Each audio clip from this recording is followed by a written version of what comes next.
Especially want to thank the sponsors of this bill, Paris Hilton, on behalf of all the survivors associated with 11/11 Media Impact for their tireless engagement, the bravery of sharing their own personal traumas to advance protections for vulnerable youth.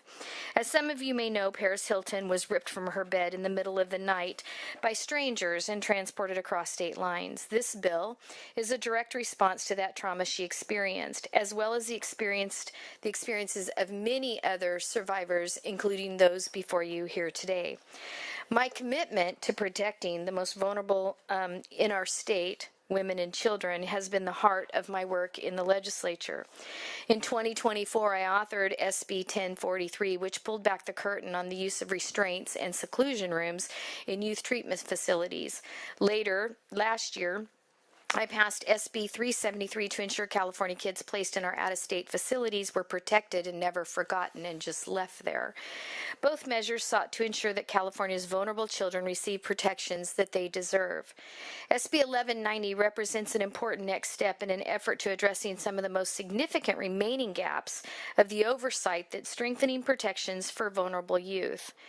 We've addressed the care of these children receive, and now we have addressed what where they were sent, and we actually spent money from the governor's legislative budget a few years ago to pay to bring these children back. And today, we finally address the bridge between them.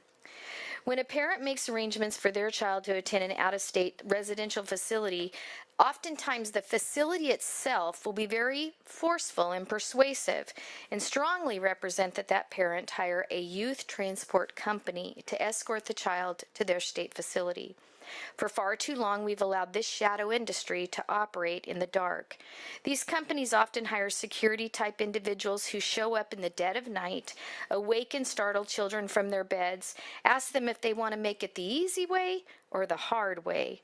They take their cell phones, they place them in a vehicle, often hooded and handcuffed behind their back, and transport them across state lines and stopping in hotel rooms along the way. We're seeing a trend of these minors being transported are subject to physical restraints, blindfolds, and abuse, and severe emotional distress, all being moved across country. This is completely unacceptable. The Safe Passage for Youth Act will provide much-needed oversight for this industry in creating a mandatory licensing and regulatory framework within the Department of Social Services. It ensures that the company transporting our youth must be licensed by the state and that every individual they employ must be fully vetted and background checked. It requires these companies to follow strict safety standards, which is just crazy that this is not in place already. We want to prioritize the child's well-being and strictly prohibit the use of restraints unless there is an immediate, serious physical danger to the child. If children are transported at all, they should be provided with regulated and safe passage that respects their dignity. Here with me to testify today on support on behalf of our sponsor is a strategic advocacy lead for 1111 Media, Miss Caroline Cole. And additionally, we have a survivor from the troubled teen industry who's here to tell her horrific story, and she has now become a fierce advocate, Alex Gaeta.